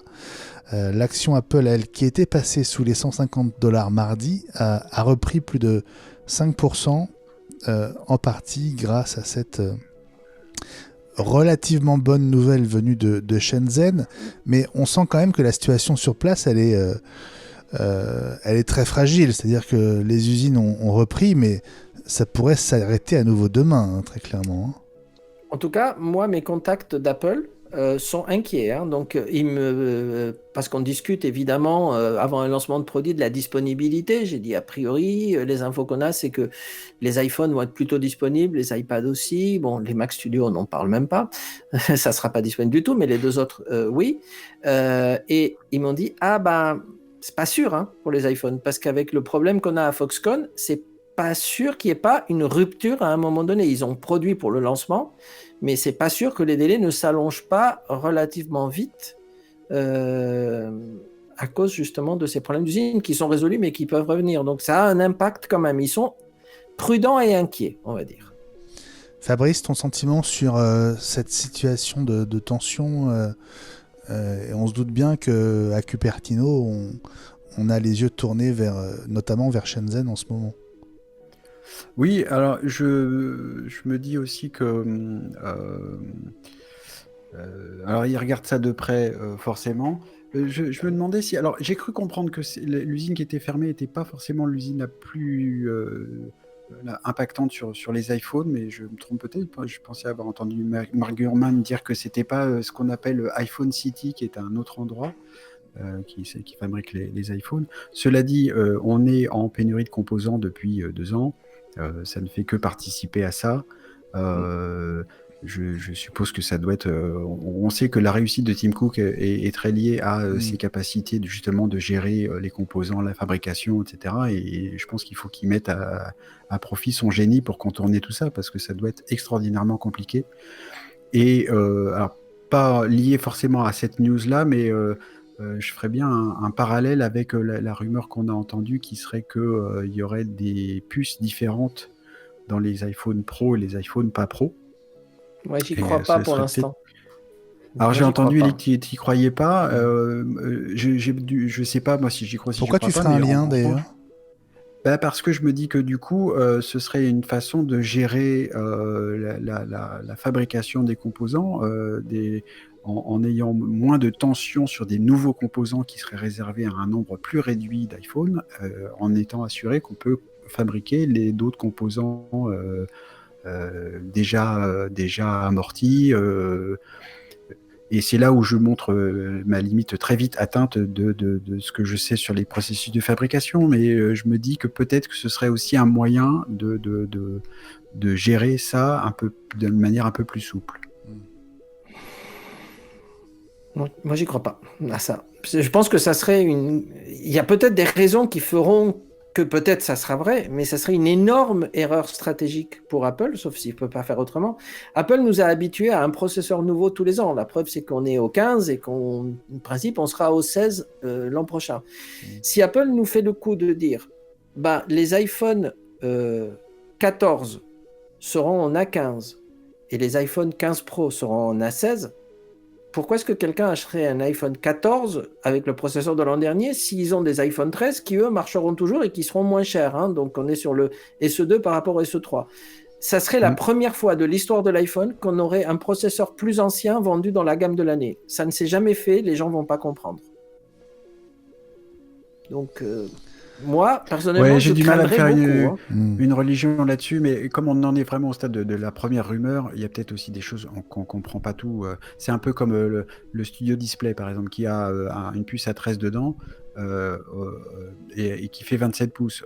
Et à un moment, ça a peut-être été confondu avec justement l'iMac 27 pouces, un écran avec un processeur. On a d'abord pensé à un ordinateur, et puis finalement, c'était autre chose. Donc, les premières rumeurs, c'est pas à prendre au pied de la lettre. Il y a peut-être autre chose qui se cache derrière. Mais en fait, ma remarque était plus globale, c'est que dernièrement, peut-être les 10 dernières rumeurs de Ming-Chi Kuo sont très controversées. C'est-à-dire que généralement, on le prenait comme une référence sûre et certaine. Et franchement, sur les dernières, à chaque fois qu'il en sort une, je dis non. Alors que Mark Gurman, généralement, je suis d'accord à 80 ou 90%. Ming-Chi Kuo, j'étais d'accord et maintenant je suis plus d'accord. Maintenant, c'est peut-être moi qui suis dans le faux. Depuis qu'il a pris en main son compte Twitter, ouais, c'est ça. Il dit peut-être plus de bêtises. Il réfléchit moins. Une belle romance, zut, alors. Il réfléchit moins. Bon, on va passer à la deuxième news de ce POMS. Fabrice, c'est toi qui as attiré notre attention sur ce sujet. Alors, c'est lié à macOS 12.3. Sans doute un bénéfice bientôt pour les applis de visioconférence comme Zoom, WebEx, Teams, etc. Oui, toutes ces applications permettent de faire du partage d'écran, c'est vraiment important et c'est rentré vraiment dans les mœurs. Moi, j'ai vu chez mes clients qui ont commencé à faire beaucoup de visioconférences et du coup, ils ont besoin de montrer des documents et soit ils font du partage de documents via OneDrive, Google Drive, soit ils ont plutôt pris l'habitude, j'ai vu ça en majorité, à montrer ce qu'ils voient à l'écran, donc ils partagent leur écran. Ça fonctionne bien, mais visiblement, Apple avait quelque chose un peu dans sa manche pour faire ça mieux via, par exemple, la fonction de partage d'écran qu'on trouve dans l'application Message sur Mac, par exemple, dont je me sers aussi, qui fonctionne bien. Et donc, ils ont ouvert dans macOS 12.3 une API qui s'appelle Screen Capture Kit, que ces ces développeurs d'applications de visioconférence pourront bientôt utiliser. Et il semblerait que ce soit quand même, ça permettra un meilleur nombre d'images par seconde, donc ça permettra de meilleures animations. Ce sera donc globalement plus agréable pour partager son écran de cette manière. Bon, à suivre, hein, comme on dit. À suivre, oui. Et ce que dit Apple, c'est que cette API a été réalisée en collaboration justement avec ces grands noms tels que Zoom, Teams, etc. Donc, eux, ils ont incorporé un peu les desiderata ou les problèmes qu'ils rencontraient pour en faire une sorte de API fédératrice qui bénéficie de leur expérience, qui veut dire qu'ils collaborent de près et c'est une très bonne chose. On passe à la troisième info de ce POMS. En fait, c'est une info coulisses sur ce qui s'est passé à partir de courant 2019, quand le projet de protection de nos données, de notre vie privée sur iPhone est entré dans le radar du côté de chez Apple. Des coulisses assez tendues, vraiment dans les hautes sphères d'Apple, les bras droits de Tim Cook directement, autour de l'arrivée de ATT, un App Tracking Transparency, la transparence de suivi des apps qui est arrivée avec iOS 14.5 au printemps dernier, il y a un an. En fait, les discussions se sont passées entre Craig Federighi, Eddie Q et Phil Schiller, et on apprend aujourd'hui que les trois étaient apparemment pas d'accord sur l'endroit où il fallait mettre le curseur, en fait. Oui. Chacun avait son intérêt, en fait. Mais justement ce que nous montrent les coulisses, c'est pourquoi ils étaient contre. Et c'est assez ils n'étaient logique. pas contre. Ils n'étaient pas contre. Oui, mais pourquoi Aucun n'était vraiment contre, mais ils ont essayé de bouger le curseur. Et en fait, l'explication, si tu veux, c'est que Phil Schiller, lui, il a en charge, entre autres, l'App Store. Ouais. Donc, lui, sa crainte, c'était que ATT, en fait, pouvait nuire à l'écosystème App Store et les ads mobiles qui fonctionnent à l'intérieur des apps. EDQ, lui, c'est un peu particulier, c'est un peu différent parce que lui, il avait directement en charge iAd Network, c'est-à-dire tout ce qui était annonce sur application mobile. Et donc, les deux se sont dit, si on pousse le curseur trop loin, ça va nuire à nos apps et ça va nuire à des secteurs que nous contrôlons directement. C'était vraiment impliqué au premier niveau. De notre côté, Tim Cook, lui, il défend la moralité et les valeurs d'Apple. C'est le suivi des utilisateurs d'Apple. Donc, à ce niveau-là, son raisonnement était de dire vie privée, et vous savez à quel point il y tient, vie privée d'abord. Et les autres, on dit oui, vie privée certes, mais quel est l'impact sur nos actionnaires, nos dividendes, etc., sur notre business si on met le curseur trop loin? D'où la discussion. D'un côté, on avait plutôt Craig Federighi, et de l'autre, on avait EDQ et Phil Schiller. On peut le résumer comme ça, Fabrice? Ouais, c'est tout à fait ça. C'est intéressant de voir, ça remet aussi en perspective le fait que Apple est une entreprise comme les autres, qui a une réussite unique, mais qui est comme les autres aussi, qui réfléchit, fait des choix, etc. Ça met aussi en lumière c'est une vraie bataille de trouver le bon compromis entre la protection de la vie privée et le besoin de faire des bénéfices. Et le discours d'Apple sur la protection de la vie privée n'est pas à remettre en doute, mais il y a quelques petites tâches qui sont mises en lumière dans cette news-là. C'est que on se rappelle aussi qu'à un moment, même c'était Steve Jobs qui avait présenté, il trouvait que les pubs, les bannières de pubs sur Internet, c'était moche. Alors du coup, pour que ce soit moins moche, il faut qu'Apple les fasse. Donc il y avait des pubs il a fait des démonstrations de graphisme formidables. Ça devait coûter très cher à faire, donc finalement c'est tombé à l'eau. D'autant plus que c'est pas le boulot d'Apple de faire de la pub s'ils veulent protéger la vie privée des utilisateurs, de leurs utilisateurs et des internautes. C'est pas en faisant de la pub et en gérant le tracking, etc. Ils sont un peu jugés partis en faisant ça. Ils sont un peu jugés partis, ça va pas. Et ils ont toujours quand même, c'est ce qu'on voit aussi dans la news, c'est qu'il y a quand même un numéro d'identification unique, là, l'IDFA, qui est sur les iPhones, qui est aussi justement utilisé pour faire du tracking. Donc, le discours d'Apple, il est encore un peu flou, il manque encore de clarté en tout cas. Il devrait enlever tout ça, et c'est toujours, donc ça veut dire que c'est toujours utilisé par Apple. On voit c'est bien ce qu'on leur a aussi, reproché d'ailleurs. Voilà. Et cette nouvelle fonction qui est arrivée avec iOS 15 qui permettait aux utilisateurs de répondre à la question « Voulez-vous être tracé ou pas ?» On sait que les utilisateurs ont répondu dans une immense majorité « Bah non, je veux pas ». Quand on demande, on ne veut pas. Et on s'est aperçu aussi après que cette fonction n'était pas si efficace que ça. Donc, Apple a encore du boulot quand même dans ce domaine. Hein. Le discours, c'est bien. Les actes, ça va être vraiment... on va avoir besoin de suivre ça de près. Allez, on marque une petite pause et on passe aux 2 rumeurs de cette semaine. Les rumeurs de la semaine, d'abord, les rumeurs, elles concernent la roadmap d'Apple avec la famille M2. Et alors, doit-on le croire ou pas, Mark Gurman a sorti sa boule de cristal, Ellie. Oui. Pour nous annoncer l'avenir du côté du M2. Oui, et il a même parlé de nom, il a dit qu'il y aurait peut-être... Il n'a pas été très imaginatif non plus. Non, il a parlé d'un M2 extrême, parce que évidemment M2, M2 Max, M2 Pro, M2 Ultra bien sûr, pardon, et un M2 extrême. Si ça, c'est pas de la prédiction... il a écouté iWeek, c'est tout. Oui. Mais Il avait surtout eu que bon, il avait eu bon sur le Ultra. Hein. c'est vrai. Et moi, du coup, j'avais répondu ça sur Twitter. C'est que tant qu'on est dans les noms comme ça, moi, j'avais proposé de suivre Tesla, justement, et Elon Musk là-dessus, et sortir un processeur qu'on aurait appelé Ludicrous et encore plus rapide qu'on aurait appelé Plaid, comme dans les Model S. Tout ça pour suivre Spaceballs. Hein. Vous savez que c'est cette parodie de Star Wars faite par... ça y est, le nom m'échappe. Bon, bref. Mel Mel, oui, mais oui. Donc, et le film de référence d'Elon Musk et de bien d'autres personnes, moi j'ai dû le regarder 15 fois tellement ça me fait hurler de rire à chaque fois.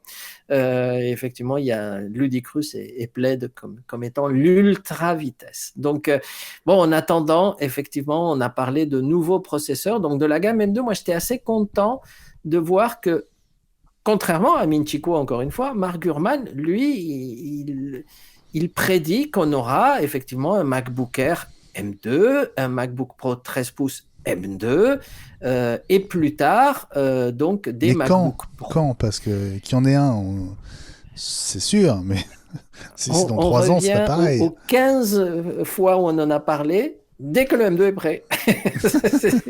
Apple peut dérouler dès que le M2 est prêt. Apple, dis-nous s'il est prêt. Réponds-nous, Et là, on parle Apple, de quoi? puisque tu nous écoutes. On parle de la rentrée. Il y avait deux possibilités. Soit il y avait une possibilité d'une deuxième keynote en fin avril-mai, s'il était prêt. Soit sinon, on parle de la rentrée. Mais attention, la rentrée, pas septembre. Septembre, c'est iPhone et que iPhone. Donc Et ça Apple serait Watch. octobre. Oui, bien sûr. La rentrée, ça serait octobre-novembre. Si c'était novembre, ça serait le deuxième anniversaire du M1. Donc on aurait mis 2 ans à transitionner vers un M2 qui finalement va être un M1 un peu amélioré, pas un M2 surpuissant. Hein. Ça reste un processeur d'entrée de gamme. Quelques mois après arriverait évidemment le Pro et le Max et l'Ultra, tant qu'à faire, un peu après, et peut-être cet extrême dont on parle. Mais non, s'il devait y avoir un Mac Pro nouveau, il serait comment? Est-ce qu'il serait M2, Ultra ou extrême, ou est-ce que ça serait un M1 parce qu'il y a eu cette rumeur aussi, un M1 multiprocesseur combinant 2 Ultra. Voilà. Et Donc, là, tu passes à la deuxième rumeur de la semaine. Oui, parce que c'est un peu lié. Oui, c'est lié, hein, forcément. C'est un peu lié. Ouais, c'est un peu lié, je te l'accorde. Et donc, qu'on appellerait comment? Filou. Ultra 2? Parce que plus ultra qu'ultra, c'est quoi? Ça, il faut demander à Coluche, hein, parce que Mais c'est quelque chose extrême, bien plus sûr. Bah oui, Eh ça oui, pourrait parce être extrême. Ouais. Mais oui, parce que plus blanc que blanc, c'est quoi? Ça, c'est Coluche qui nouveau, avait fait un ça vient de sketch sortir. là-dessus. C'est exactement ça. Donc, Et là, on c'est serait assez potentiellement en septembre en termes de sortie. septembre, non. Rentrée, oui, septembre, c'est iPhone. Il y aura Non, mais pas d'autre- rentrée, quoi, rentrée. Oui, rentrée. Mais pas septembre.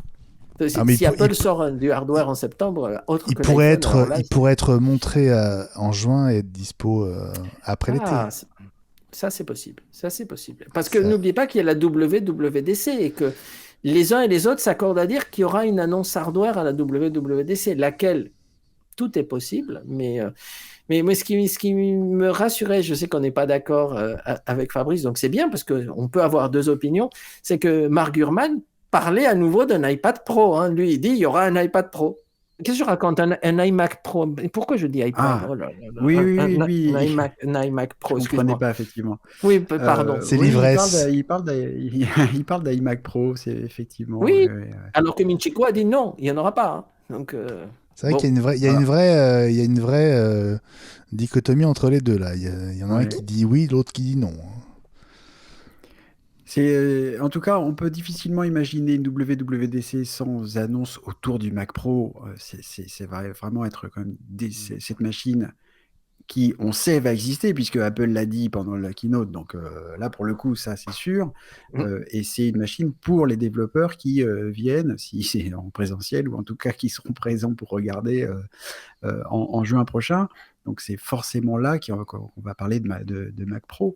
La question qui se pose, c'est est-ce qu'ils vont passer tout de suite au M2 et M2++, ou est-ce qu'ils vont l'appeler M1X Parce que voilà, je pense pas non plus. C'est vraiment là, c'est ça, c'est là qu'est le flou. Je persiste à penser que si on parle d'un M2, tout le monde va penser que le M2 est plus rapide que le M1. Il y a Oui. vraiment un truc il faudra que le marketing soit très très fort pour raconter une belle histoire. Bah, c'est-à-dire que Euh, le M2 est censé être plus rapide que le M1, mais moins rapide que le M1 Pro et les dérivés, voilà, hein. Ça vient voilà. s'intercaler. Et en attendant qu'il y ait Mais le M2 Pro et dérivés. on se rappelle hein, des confusions qu'il y a eu quand il y a eu l'iPad Pro avec c'était quoi, l'A12Z Oui. qui était plus rapide que l'A13 parce qu'il y avait plus de cœur. Donc, c'est ça qui va se passer. Le M2, le plus important, c'est que ça va être sur une base de A15 et pas de A14 comme le M1. A priori, il va y avoir le même nombre de cœurs GPU, mais deux cœurs CPU en plus. Même nombre de cœurs CPU, mais deux cœurs GPU en plus. Euh, et sinon, ça va pas casser des briques, comme de la même façon, la 15 n'a pas tout révolutionné par rapport à la 14 en termes de puissance de calcul. C'est vraiment le Non. multiprocesseur, le multicore, le multi-ultra, tout ce que vous voulez, qui fait toute la différence dans la gamme de M1. Donc en termes de positionnement, même simplement marketing, c'est ultra difficile, si vous me permettez. Ben non, parce que ça va s'adresser à des machines d'entrée de gamme. C'est-à-dire que ça va s'adresser d'abord aux nouveaux MacBook Air qui, eux, sont prêts depuis longtemps. Ils attendent juste leur processeur pour pouvoir sortir. Et aux MacBook Pro 13 pouces. Les 14 pouces M2 seront Pro ou Max. Et les futurs Mac Studio, le jour où il y en aura, seront Ultra ou Extrême. Mais ça, on parle à chaque fois de cycle de 18 mois. 18 Mm. mois pour les MacBook Air, on y est déjà. Hein. Si le processeur avait été prêt, il devait sortir là. Mais peut-être que ça sera mai ou peut-être ça sera la rentrée. Mais plus on prend du retard, plus on décale le reste des gammes. Parce qu'ils ne vont pas sortir le même jour le M2, le Pro, le Max, le Ultra en M2. Ah non, ça c'est pas possible. Ça fait beaucoup de machines. Puis il y a des machines qui viennent de sortir. Ce qui est un peu problématique par rapport à la WWDC, c'est que on vient d'annoncer un Mac Studio Ultra avec des délais de livraison qui sont assez affolants. Je ne parle pas du modèle Max, mais le modèle Ultra, on commence à nous parler de 8 à 10 semaines dès qu'on sort de la config standard. Hein. Déjà, la config standard, c'est plutôt avril, alors que les standards vont arriver maintenant. Donc, si juste la semaine où les clients commencent à recevoir leur Ultra, on sort un Mac Pro qui est plus rapide que l'Ultra, alors là, arrêtez tout, quoi. Donc, c'est plus possible. Hein. Ouais, mais ce sera 2 fois plus cher, alors donc du coup, c'est moins grave. Oui, mais non, il faut le temps que les produits arrivent et que ils vont être très contraints. Je pense que la fabrication des Ultra n'est pas si simple que ça. Bon, ceci dit, on en a quand même reçu. Et pas beaucoup. Allez, cessons de rêver, prenons notre mal en patience et passons au coup de cœur de la semaine. Les coups de cœur de la semaine, Fabrice, en as-tu un? Alors, je voudrais parler de deux choses en fait. Il y a coup de cœur sur une nouvelle série d'Apple TV+ qui s'appelle Severance. J'en ai parlé dans i5 que je trouve assez captivante parce que complètement déjantée. Je veux rien dévoiler, mais on voit des personnages qui arrivent, qui rentrent dans un bâtiment et puis ils ont l'air d'avoir oublié qui ils étaient quand ils étaient dans le bâtiment. C'est peut-être un peu lent. Il faut aller regarder le premier épisode jusqu'au bout pour bien comprendre de quoi il s'agit. C'est un peu comme, je pense à un film là avec Jim Carrey où il fallait vraiment attendre 25 minutes pour savoir de quoi il s'agissait. Et voilà, il faut vraiment faire ça. Et puis, je voulais vous faire part d'un petit truc plus personnel, qui est que quand il y a des choses qui vont mal dans le monde, moi j'ai un refuge, parmi quelques refuges, c'est Cyrano de Bergerac. J'aime cette pièce profondément. Et quand j'ai besoin d'un peu de bonheur, voilà, je regarde Cyrano de Bergerac dans la version de 1960 avec un acteur qui s'appelait Daniel Sorano, que j'adore. Et donc, du coup, en revoyant la pièce, j'ai enfin vu le film qui s'appelle Edmond, qui est tiré d'une pièce de théâtre qui raconte d'une manière très très très romancée la création de la pièce. J'ai beaucoup ri, j'ai beaucoup pleuré en regardant ce film, et du coup, voilà, je voulais en faire part à nos auditeurs et à vous deux. Voilà. Très bon choix. Il passe où, Edmond? Ah, il passe plus, c'est un film de 2019, donc... D'accord. Donc, on va le retrouver. Je l'ai loué sur mon Apple TV, bien sûr. Bien sûr. Bien. On va le retrouver. Très bien. Élie, ton coup de cœur de la semaine? Alors, c'est un livre, on avait parlé déjà dans l'émission d'un auteur très connu qui s'appelle Ken Follett, et donc j'avais pris les différentes séries sur l'aube du monde, les piliers de la terre et tout ça. Et là, j'ai lu son dernier bouquin, en anglais, moi je le lis en anglais, qui s'appelle Never, qui est complètement différent. Parce que du coup, au lieu de raconter des histoires de la civilisation, etc., ça parle de la possibilité qu'il y ait une guerre nucléaire. Donc, en ce moment, on en parle un peu. Et le bouquin, il est exceptionnellement bien écrit. Ça se passe à différents endroits. Ça se passe en Corée du Nord et en Chine, évidemment. Ça se passe aussi dans l'Afrique, plutôt côté Libye, etc. Et il y a une interaction entre les trois, entre les différents endroits.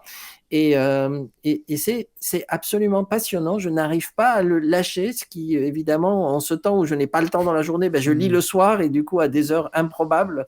Et du coup, ça se ressent un peu au niveau de mon état de santé et de mes yeux. Mais c'est absolument passionnant. J'ai pas fini, donc pas de spoil pour ceux qui l'ont lu, mais parce que là, on est au bord de la guerre. Donc le bouquin n'est pas fini, mais là, on est en Defcon 2, donc Defcon 1, ça y est, ça tire de tous les côtés. Donc, mais j'arrive pas à lâcher ce bouquin. Bon, voilà, donc si vous avez envie de lire, voilà une idée de lecture que tu nous proposes, Élie. Moi, mon coup de cœur, alors c'est pas un coup de cœur, c'est presque un coup de gueule plutôt, parce que il a quand même fallu 4 mois d'attente pour avoir les premières coques pour MacBook Pro 14 et 16 pouces. Je sais pas si toi tu en as, Élie, chez MCS, mais pas encore. Elles sont arrivées sur l'Apple Store. Alors il y a deux marques qui en proposent. D'abord Incase, qui est un fabricant historique de coques pour iPhone et pour les portables Apple. C'est la Hardshell Dots, 49,95 €. Elle existe en 14 et 16 pouces. Et les coloris, c'est blanc, noir, rose et transparent.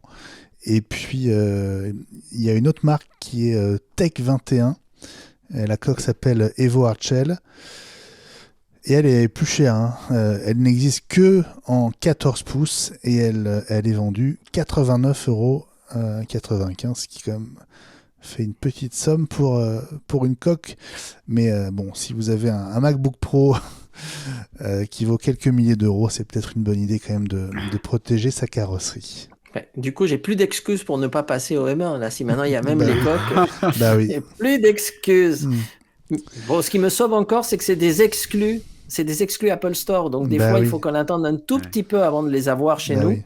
Mais je pense que dès qu'elles sont dispo, ou dès qu'on va trouver un fournisseur qui va nous en livrer, on va en avoir, bien sûr. Ça fait tellement longtemps qu'on attend.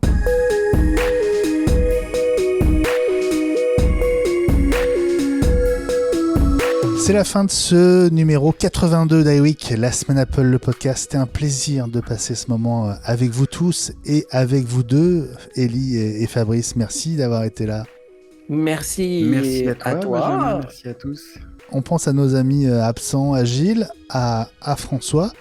On se retrouve la semaine prochaine pour l'épisode 83. On sera le jeudi 24 mars. Rendez-vous autour de 20h. Je vous rappelle les bonnes pratiques, les bons rendez-vous. D'abord, i5, le compagnon d'iWeek. i5, c'est le premier podcast quotidien sur l'actu Apple.